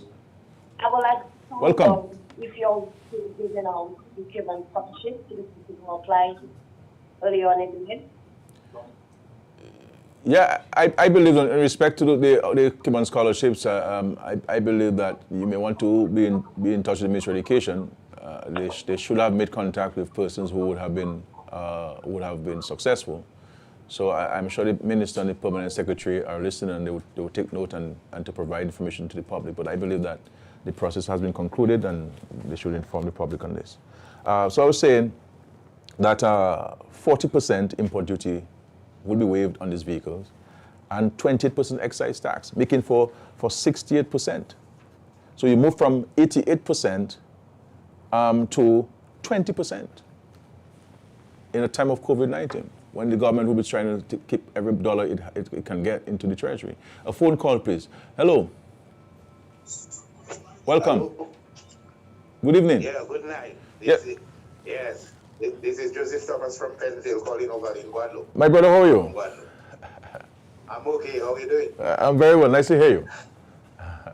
Okay. Yeah, the budget, that was excellent. You did not another one in Dominica like that one, eh? Thank you. So I want to give all my congrats to the Labour Party for putting these things in place, and I know by your good work. So I say thumbs up for you all guys. Thank you, my brother. That is very, very, very great. And that was no mistake, nothing. Everything went excellent, and I appreciate that. Yeah. So that's okay. Joe. So all the best and Thank continue the good work. I say tonight I have to call you to tell all the guys all the good job that all you doing. Thank you very much, my brother. Joseph Thomas is a brother of Felix Thomas and Isidore Thomas. Two of my schoolmates at the Vickers Primary School, and they would bring me copra. They used to have a copra house in Lower Penville, and bring me copra every day from Penville. Caller, please. Hello. Hello, good day. Yes, sir. Am I talking to the Prime Minister? Yes, sir. Go ahead, please. Thank you. Okay, Mr. Prime Minister, good night. Good night to you. Yeah, I've been trying to set up an appointment to meet and talk with you, but coming out from COVID and heading into the budget, you are very busy, man. Yeah. I'm trying to set up an appointment to meet. Okay, I think we'll get your number and we will make contact with you, my brother, okay? Okay, thank you very much. Yeah, God bless you then. God bless you. And then you go into, I was talking about the tour operators. I mean, and so these things are going to have a huge impact on the quality of vehicles that we have, and the service that we provide to the visitors and our residents alike. And this came out of the consultation. When I met these two gentlemen, for example, on my program, and they made that suggestion, and in further consultation with others in the business, they reiterated that very important recommendation. It says a good evening PM, there's a WhatsApp message, a WhatsApp question. Going back to the digital economy, will there be legislation for tax incentives to attract firms to stimulate our internet industry? The simple answer to your question is yes. We intend to go full throttle with this. I don't want us to just end there. We need to go full throttle with this and to place Dominica ahead of the rest in terms of digital transformation of our economy to create opportunities. And I said, I am taking a keen interest in this because I know and I believe that if we properly implement this and we are properly advised on this, we can certainly transform the way we do business in Dominica to the benefit of all of us. Telephone call, please. Hello? No. And the earlier point about the $10,000 for people 40 years and old and younger. A caller, please. Hello? Yes, good evening. Yes, go ahead. Yes, PM, I want to commend you for a very good budget. I think this was your 17th budget, and I'm very happy with the very announcement of course, budget came under the theme. You had a very, very positive here. I'm sure not to look at my notes, but in fact, I'm happy with the simple tax system that you're going to implement for the small businesses and also for the young persons that can be approved. The reclassification of the, of course, the public service is very important. But certainly I was very much impressed with the tremendous input that was in the budget, given this situation. And of course, the sporting activities, sporting complex, I think this will go well in Dominica. And certainly I think from what I've heard from people in the national circuit, they seem to be very much impressed with that budget, with the road dynamic vehicle in resilience. And this is very good. And indeed, of course, you highlighted the question of strengthening the fiscal discipline to build economy. I think all these international networks, the road network, will all go well for Dominica in the not future. Thank you very much. You know, and the caller's made a very good point about fiscal discipline. You know, and I'm a strong believer in solid fiscal policies, and I consider myself to be very, very generous, and I consider the Dominican government to be very generous. But we have also been very responsible, very, very responsible. And this is why we have been able to ride over this storm much better than people expected us to, because we maintain fiscal discipline, you know, and because we always said to people, you know, managing the affairs of a small country like ours, small island developing states like ours, is not easy. You are susceptible to exogenous shocks, to natural disasters. Things happen to us that we have no control over. In 2008, for example, we had the financial crisis. That wasn't caused by us, but we suffered the consequences. And this stayed with us up until 2015. And we survived. We survived the oil crisis. When the price of oil was skyrocketed, thank God we had this arrangement with President Chavez, Petrocaribe, and we were able to cushion the shortfall, the oil crisis. Then we had Ophelia in 2010.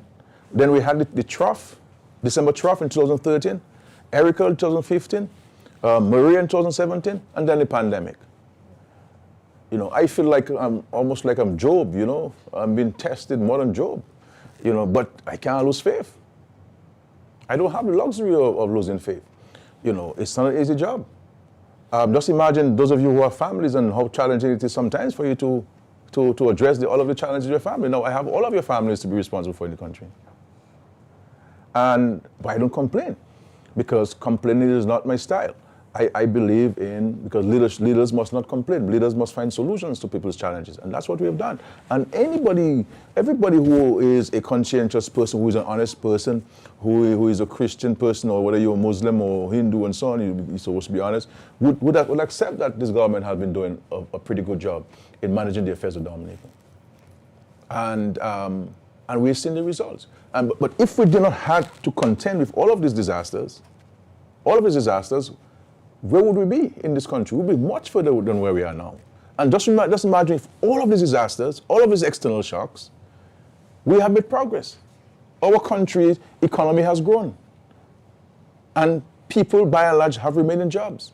And those who have lost their jobs in the private sector, this government has found the resources to cushion the impact on their families. And in the time of COVID, when most people expected us to come and say we're cutting this, we're cutting that, and tax and this and that, we're taking off concessions and so on, we're giving out, we're giving. We're giving because we are a caring God. We understand how people live. We understand how people survive in Dominica. And so it is now left to you, the people of Dominica. You. It is not left to me. I have done my part by setting out the foundation, the structures on the ground, for you to be able to tread your track much better. What are you going to do with those opportunities? Now is an opportunity for us to be constructive, to be positive, and to see how we can take advantage of these opportunities to build ourselves, our families, our businesses, and of course the country. A telephone call, please. Hello. Hello. Hello. Hi. Welcome. Yeah. We are hearing you. Hello. Yes. Listen to. You may want to turn down your volume, my friend. Are you hearing me? I'm hearing you very clearly. You need to turn down the volume of your television or your radio and ask the question. Hello? I can hear myself in your background. All right, we have to cut this call up. We have to cut this call up because we cannot spend all the time there. When you call in, my friends, please turn down the volume of your radio or your television.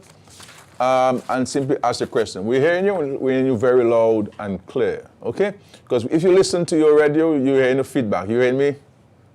There's a delay. It's a delay. And so you think I'm talking to somebody else and not you. I give you my fullest attention when you call, okay? Thank you very much. And then we talk about the Dominican Entrepreneurship Visa Program.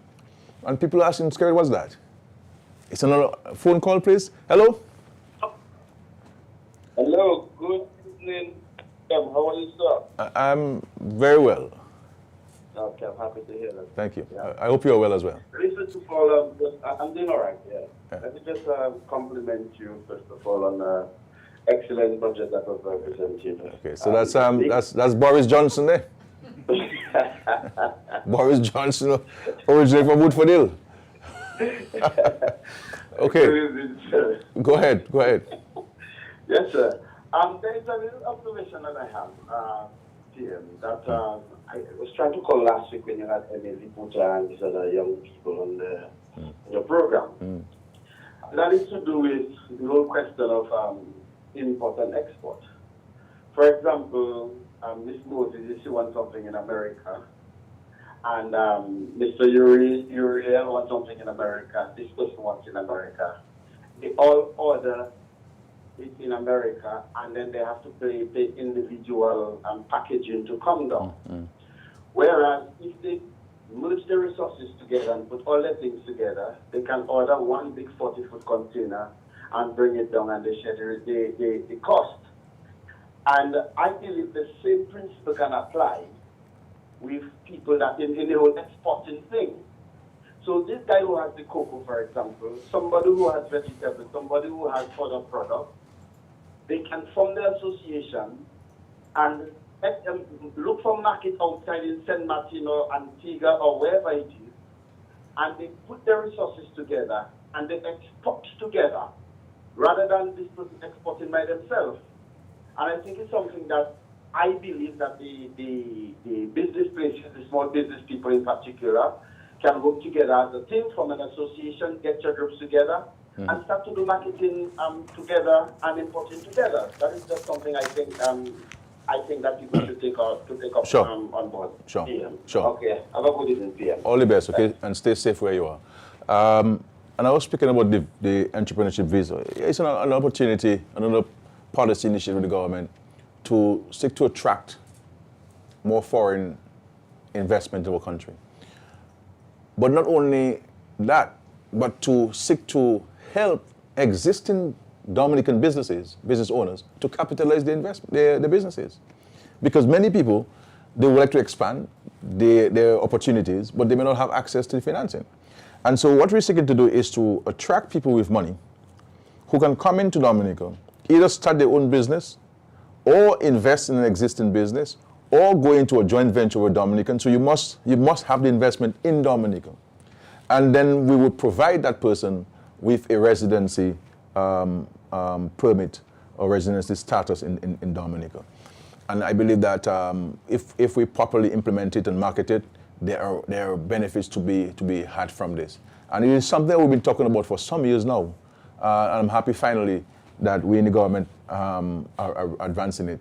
And I look forward to its implementation. We'll be putting a task force in place to help us fashion it and model it and have a private sector group manage it on behalf of the government going forward.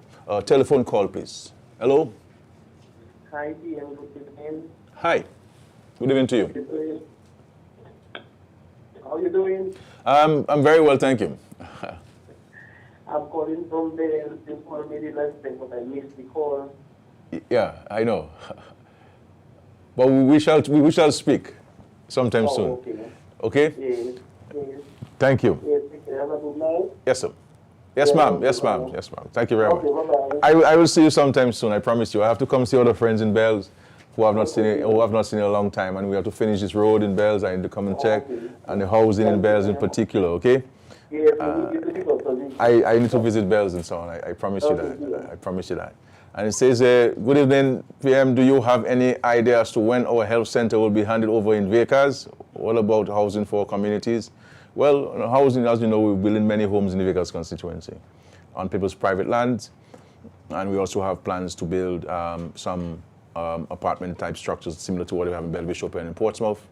And with regard to health center, the health center is completed. We now will be doing the fencing of the health center.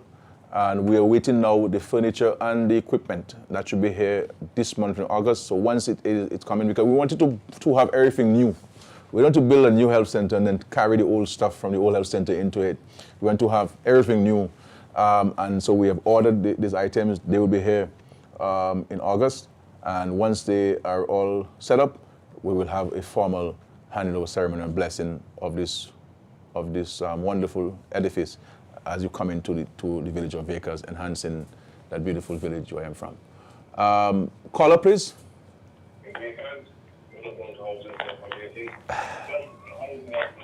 All right, yes.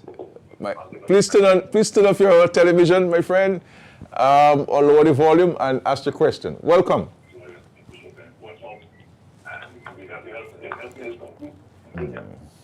A person is waiting for me to finish. And okay, I shall say nothing. Oh, the person is gone. Please, I really want to hear your questions. When you're calling, turn off your radio or your television and we will be fine. Hello, caller. Hello? Hi, we're listening, we're hearing. I'm hearing.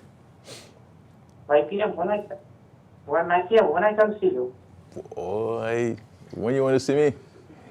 5 p.m. please. Let me finish the parliament. Let me finish the parliament, and I will contact you. We have your number. We'll call you, my friend. Okay? Wait. My number is 23559. Boy, you got lots of people calling. I really need to see you, please. You got lots of people calling you tonight, eh? Please, 5 p.m. Please. Okay, we'll call you. Okay? Please. No. I make sure we call. Make sure. Please. I want to call this guy maybe tonight, because he seemed to be. He needs to see me urgently. I think by his voice. Make sure I call him after the program. Then we have the $30 million program over the next 3 years at 1% for small businesses. Now, I have said to people, we do not want to compete with the banks or the credit unions. But we believe that the banks and the credit unions, generally speaking, are not small business friendly. For one reason or the other, whether people are not paying the loans before, they're risk averse, and so forth, and we respect that. So I'm not criticizing any one bank or credit union, making a general statement. And this is why we have come in to provide financing over the years, whether it's to NDFD or to the aid bank or through the small business unit. We have provided financing for the small businesses over time. This is the first government that established a unit directed at small business development. And so in my further consultation with small business owners, during the COVID period, I met with about no less than 80 small business owners. And I recognize that access to financing is a major challenge for them to expand, for them to sustain the business, and to continue to create jobs in the economy. And so we put in this 30-year loan facility over the next 3 years at 1% interest to lend to small and medium-sized operations in Dominica. And we'll be rolling out the conditions under which I'm hoping to meet with a consultative group again so we can fashion the conditions under which these loans would be granted to the benefit of the people. Yes, caller, please, welcome. Yes, people are very comfortable listening to this program, I realize. So you know. Okay. Yeah. Again, best thing to do, turn off your radio. We'll be fine. We'll hear you. I want to hear from you, and so on. A telephone call, please. Hello. I recognize that access to financing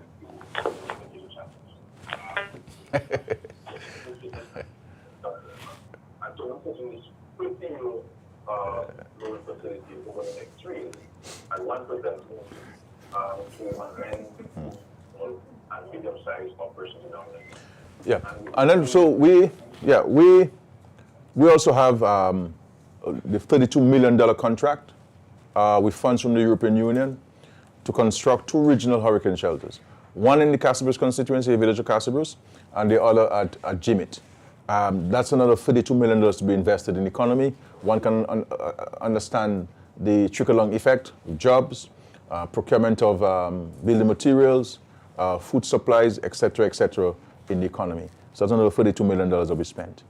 And in respect to the health centers, there are several under construction, and another 4 will commence in the month of September. Newtown, Corliho, Soufriere, and of course, Ansdeme is well advanced, and of course, the capital city of Roseau will be outfitted with a new health center to replace what we've been using for some time, the infant school, which is really should never be used as a health center, but we had no choice to use it as a health center. But there's no reason why we should be renovating this building. It'll never fit a health center. And then you have the Dominica-China Friendship Hospital progressing. And I want to say something about the Chinese and so on, to all people. And this is not politics for me. I want to caution people about a culture of ingratitude sometimes that we display in Dominica. Is somebody nice to you, my friend? Whether it's a country or an individual, you have to be nice to that person. You have to be grateful to that person. You have to pray to God that He'll bless the person will be blessed further, so that the person will be in position to help you. Somebody cannot help you, give you food, and then when you eat the food, you're trying to bite the person's hand. I mean, what kind of people are we? I mean, the Chinese have been here with us for the last 16 years. Whether you like the Chinese or not, you have to accept that the Chinese have been good to Dominica. Hundreds of our students have studied in China at no cost to them. Become doctors, engineers, architects, nurses. Paid for by the Chinese. The Chinese continue to invest in major infrastructural projects. You know, whether it's in Newtown Primary School or the stadium or the roads, the bridges, the hospital, and a commitment to build the internet to help us with the international airport, agriculture. You know, you name it, the Chinese have been good to the Dominica. And I see even in the parliament where people are attacking the Chinese for no reason. Instead of saying thanks, we are vexed because the Chinese have indicated publicly that they will support the international airport. We should be grateful. We should be thankful. Whether you support the one China, whether you support China or whatever it is, but you should support Dominica. And so this is why I don't play games with people. If you're my friend, you're my friend. And sometimes even when people are no longer my friend, I don't wish them bad. I pray the Lord bless them. And Dominica's case, in my case as Prime Minister of this country, in this government's case, we support wholeheartedly and fully the one China policy. I'm not compromising on this. This is not up for negotiations where I'm concerned. Understand? And we're not doing so because of what China is giving us. I don't do, that's not how I run my life. And that's not how I run the country. We don't support people because they give us something. No, we support them because they are friends. And in difficult times, the Chinese government has been there for us, and they continue to be there for us. And so as long as I'm the Prime Minister of this country, and as long as the Labour Party is in office, whether I am the Prime Minister or not, as long as the Labour Party is in office, and even if I'm not the Prime Minister of this country, the Labour Party will continue to adhere to the one China policy, and the government that the Labour Party leads will adhere to the one China policy.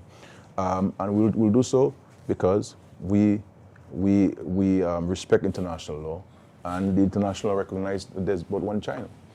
We'll take a break. I've been advised, I've been instructed rather, and we'll come back in 2 minutes. Thank you very much.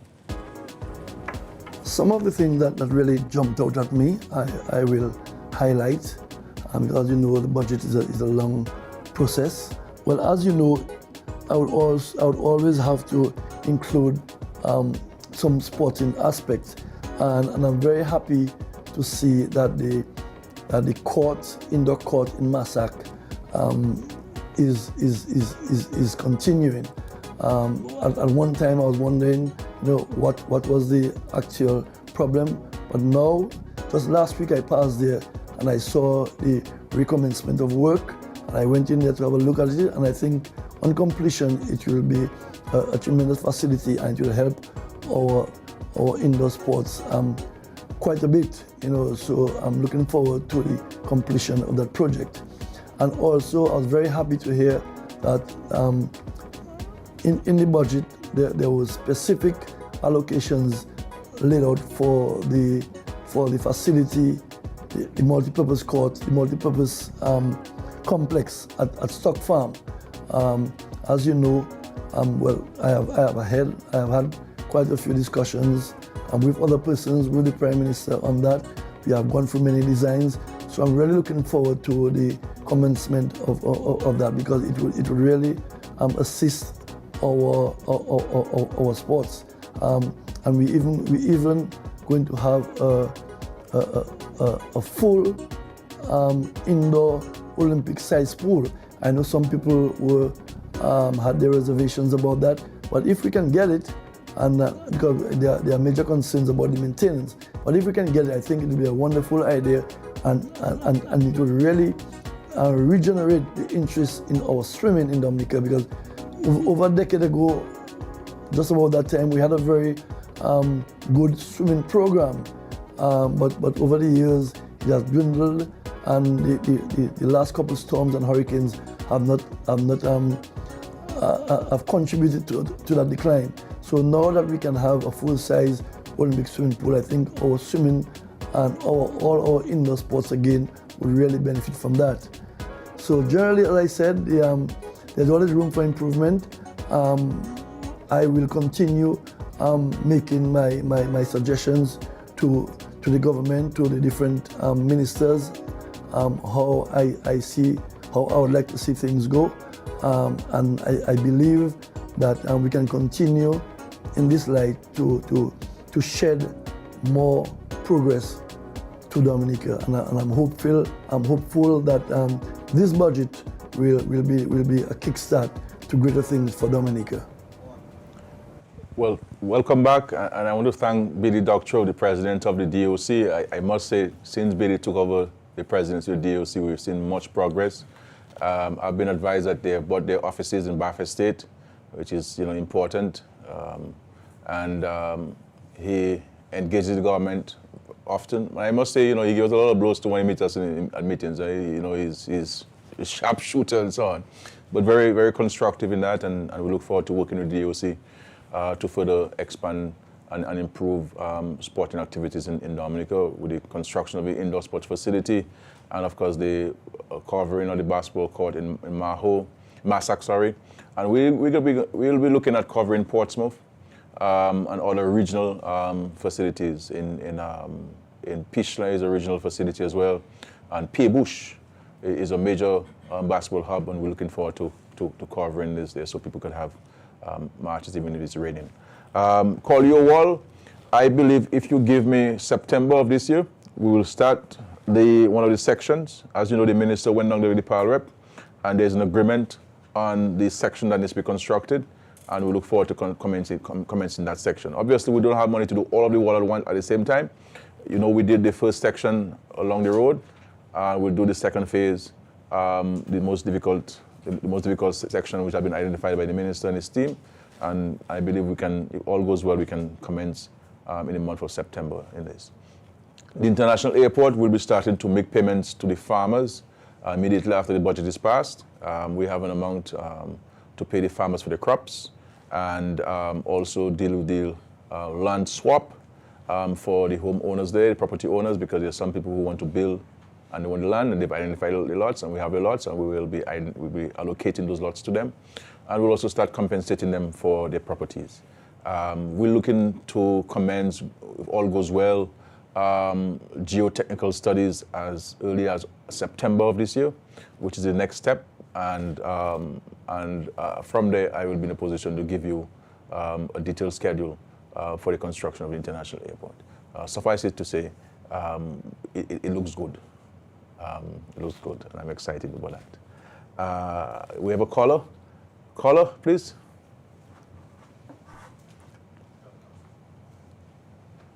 Okay, no caller there. The other area I would like to highlight for you here is the issue of the decriminalization of marijuana. Caller, please. Good night. Can you turn turn the volume down, please, of your television? Yes, sir. Thank you very much, Thank you. How are you, sir? I'm very well. Oh, that's my aunt. Okay. Yeah, that voice sounding familiar. Tuesday is your birthday, so I'll see you on Tuesday. I didn't forget, so I have a nice cake for you and so on. Cake? Yeah. Okay. White and gold. I see you there, Papa. Okay. Tuesday's cabinet day. No, it's okay. I'll see you. It's Tuesday. Okay? Okay. Thank you, man. Good night. Good night. Bye-bye. All right. So that's my aunt, who is responsible for raising me, and she did a wonderful job, and she was always kind, and she still cooks for me when I go to Vegas and so on. And she, I think I'm starting to beat her with the cooking and so on, but she still thinks that she can cook better than me and so on. So we're talking about the marijuana. We are seeking to decriminalize the possession of 28 grams or less of marijuana, which means once the law is passed and we have drafted legislation is finalized. I was hoping to take it during the budget debate, but we have decided to go in September to do so and to expunge from people's records the stain of these convictions that they've had as a result of marijuana convictions. Telephone call, please. Hello? Hello, good night. Good night. Good night, sir. Good night, Mr. Pierre. Yes, sir. I'm listening to you. I have the concern of the Canadian Melvin battery area. I have been discussing this matter at length of this road. It's a 400 feet of road, flat road. We have seen some improvement on the back road coming down, and when it comes from that inside by us, it seems to me we are very unlucky information to get a little thing. I've been calling for years upon years and years. I have spoken to many barriers. I think the only solution to this 400 feet away is not a mountain, it's very flat, and we don't have much people living there to say we can have a community. So that's in Melvin Battery? Melvin Battery. Okay. Well, and I think the only person that can help us out with this road is you that will come up there and take a look at this road. My number is showing up on the screen here, and you can call me anytime. I'll make myself available. Yes. So that you can take a look for yourself. No problem. See what I'm complaining about. Okay, thank you very much. I know we've done quite a bit of road works in Kings Hill and Melvin Battery, and one of the challenges we had on the back road was that we had a bunch of derelict vehicles there, and we almost had to surface the road around them. It's a huge challenge there. So we've taken note of this, and I give you the assurance we'll look at it, my brother. And thanks for recognizing that we had done some works in the other parts of Melvin Battery and Kings Hill. But we take note of that, and your sincere call and your sincere concern. I appreciate it. We talk about the marijuana. So the first step is to decriminalize a certain quantity, and you will also be allowed to have no more than 2 trees per household on your property. And but again, we have to be very careful with people who should not have access to marijuana. And so the other issue of where do you smoke? You cannot smoke on the bus. You cannot smoke on the bus stop. You cannot smoke at a restaurant. You cannot smoke at a bar. And so work with us. Those of you who want this thing decriminalized and legalized and so forth, you have to work with us. Let us not be obnoxious going about it. True Rasta men don't go smoking in a bus stop and on buses. A true Rasta man will smoke in his own meditation in his house or his backyard, on the mango tree, on the breadfruit tree, or by a river. And so let us follow the concept of Rastafarianism and the whole principles of Rastafarianism. Or you go to the tabernacle and you relax there and you meditate and you chant a psalm. Rasta man not walking in the streets of marijuana is a big spliff, smoking and so on. Let us stop nonsense.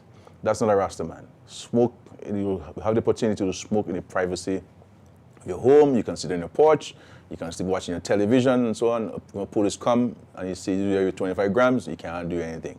Okay? Going forward. So work with us. Let us understand that this is a process. This is a dramatic change. And let us work with us to ensure that we can do it right. Telephone call, please. That person must be in some disco they're listening to Anupali. Okay, let's go. Yeah, that person. So we have to work with us on this. So my appeal to us, let us work together on this. This is a dramatic change. Everybody's support of it, but let us work towards achieving the objectives. A telephone call, please. Good evening, PM. My name is Steinberg Henry. Steinberg Henry, greetings to you, my brother. Greetings to you. Yeah. Two things. One has to do with the Ministry of Broadcasting and its reach. I heard the Minister for Broadcasting speak about what the Government Information Service had been doing and made mention of DBS with regard to an on-site and live broadcast. But I am just wondering who has to send the Ministry of Broadcasting a note regarding training for broadcasters. We would like to see more of that happen. I know the GIS has received some support, UNESCO and all that, but the general Dominica Broadcasting, Kyrie, Q95, say what you want, Vibes Radio, there needs to be some sort of overall training system. And I don't know if it's the Dominica Media and Communications Association who has to send that out, but something needs to be done about it, and that can be detailed at another time. The second thing, my passion, disability studies, disability services.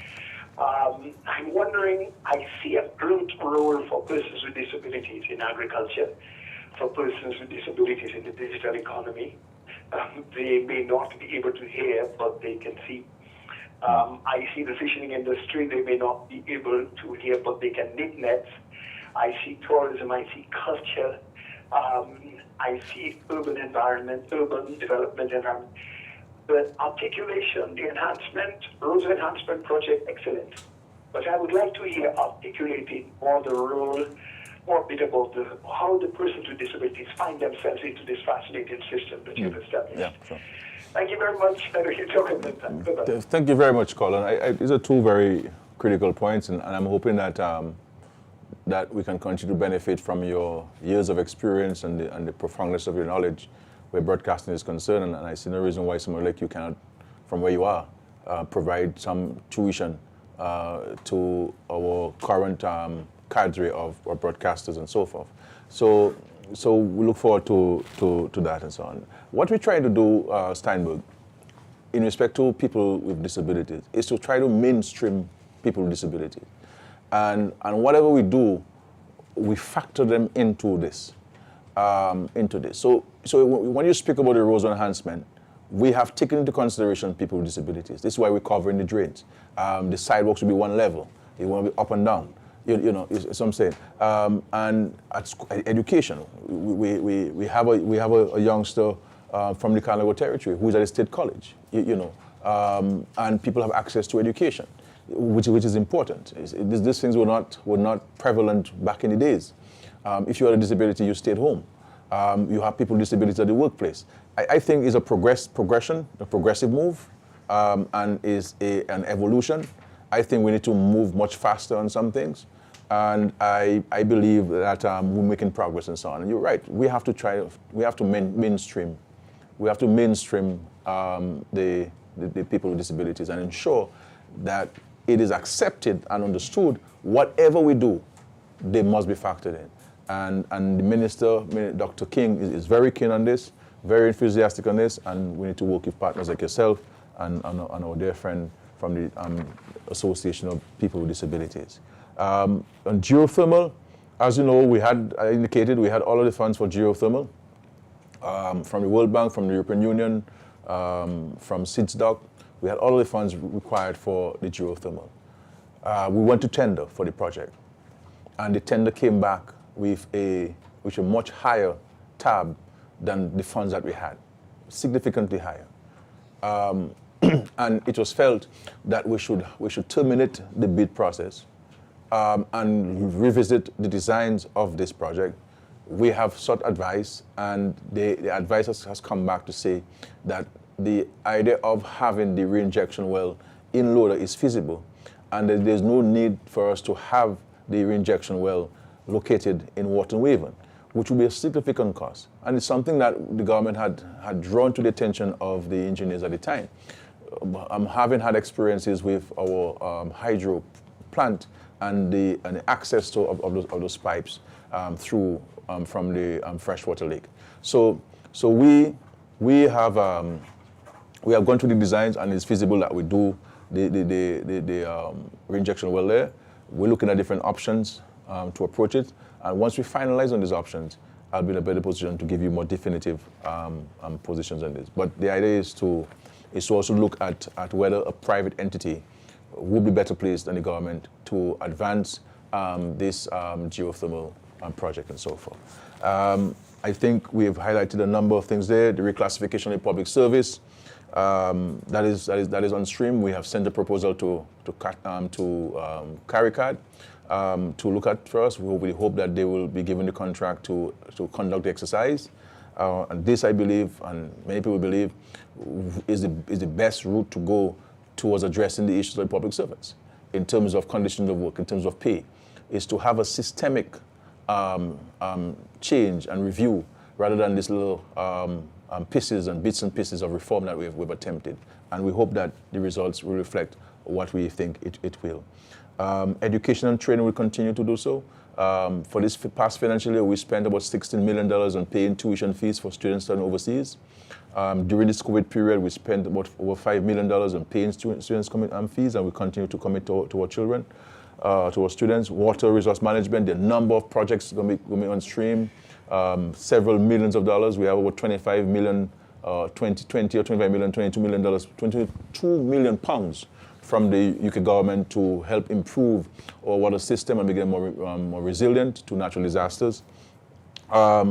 We're talking about, as I said earlier, the reduction of the property tax. Housing, we have $117.5 million in the budget allocated for housing, 25 of that from the World Bank, 10 from the European Union, and the balance of funds will come from the proceeds of the CBI project. We are wrapping up. I want to again extend on behalf of the government of Dominica and on my own behalf our sincere condolences to the government and people of Barbados, and in particular the family of the late Prime Minister Professor Owen Arthur. I had the privilege of working with him, and I sought his guidance on many times on many important issues, and he was always very willing to provide advice. He was also very helpful during our austerity program. I recall when Prime Minister Petras was alive and there was a meeting at CARICOM, Prime Minister Owen Arthur at the time was the first to step forward and say Barbados will provide a soft loan to Dominica in the sum of $10 million US, and he kept that promise. He was also very instrumental in saving Liat at the time when Liat was collapsing. He came in and he invested monies from Barbados Treasury into Liat, and that helped in large measure to sustain Liat for many years. And most recently, he was also the chairman of Liat. And so we pray that the Lord will bless his family, give his family the strength, his wife and his 2 daughters, and the entire Barbados community. I also want to extend sincere condolences to the family of the late Mali Peltier. Mali Peltier was an icon in tourism, and transportation. Has made a tremendous contribution to Dominica's economic development. And his loss is a great loss for Dominica. And I continue to pray for his family that the good Lord will bless them and keep them and give them the strength to deal with this loss. I knew him personally. He was a personal friend of mine, I could say, and always had some good ideas, good suggestions. Very, very much interested in Dominica's development, and a man who loved his country so much. I want also to extend congratulations to the new president of the Republic of Guyana, Dr. Mohamed Irfan Ali, who was sworn in as Guyana's president earlier today. They had elections in March 2nd, and they were able to conclude the process on April 2nd, and he was sworn in today in keeping with the provisions of the Constitution of Guyana. I look forward to working with him on bilateral issues, but also within the CARICOM framework. Dominican and Guyana have enjoyed very friendly relations, and I look forward to working with President Ali. He is taking up his presidency at a very difficult time with COVID-19. But as we said, there are difficult times, but there are opportunities. And I'm hoping that he can work with the whole of the Guyanese community to bring the prosperity which the Guyanese people are awaiting. And we're happy for him that the process is over. And I want to really commend the Guyanese people for their patience and the demonstration to the world that the Guyanese people are a mature people. I want to share with you, before we leave, my newest pair of shoes. I just bought this on Friday, was it? I bought this from my friend's store. Let me get the name of the store. Where do I have it there? So you can get your pair. Some of you must have forgotten these shoes back in the days, but I have not. I have started using it. I bought it at Verona's Boutique on 3 Long Lane. That's just at the back of Royal Bank of Canada. But remember those shoes. So I use them. I go to the farm with them because they can get wet. They can, you know. So I bought 2 pairs, a clear one and this ice green and gold. I invite you to buy this as well and so on, because back in the days we had them. We used to make them Benjo shoes. Used to make them. They're very strong. And I remember back in the days, fellas used to, when they burst, you would take some fire and you would stick them up, or you would use some fish wire, the twine, and you would sew them. And this thing lasted. You used to get them from Guadeloupe as well. Very strong back in the days. But maybe young people these days don't know this thing, so I'm hoping that you can reintroduce them to these people. And the people who've seen me with them have gone and purchased theirs. And so you can visit Verona's shop on 3 Long Lane to buy it. It's been a wonderful program. Nice talking to you. I am happy for the questions that you've posed. I look forward to speaking to you next week. I'm hoping I can bring possibly the Minister for Housing, because I know housing is a major topic of interest for so many of you who need your homes fixed and improved, and you need new homes, and you want to know about the apartments, how do I get one? Or you applied and you haven't heard from the Ministry of Housing, what is happening, what's going to happen. So I will bring the Senior Minister, Honorable Reginald Austri, Minister for Housing and Urban Development, next week Sunday. And I may bring for 20 minutes the Member of Parliament for Rural Central, who will share with us the plans that she has and the government has for Rural Central. I didn't tell her so before I left, so she's hearing for the first time. And so she will be on next week, Sunday, God's willing. And then I will have the Minister for Housing. Thank you. God bless you. Enjoy your holiday tomorrow. Let us make use of the various Dominica sites. You know, I see a lot of people making use of it and rediscovering Dominica. That's important, and the staycations and so on. But be safe on the roads, and let us avoid littering. When you go to these places, what you bring, go back with, okay?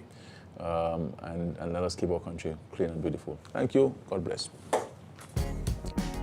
We are in the hurricane season. Here are some tips to keep your families and communities safe.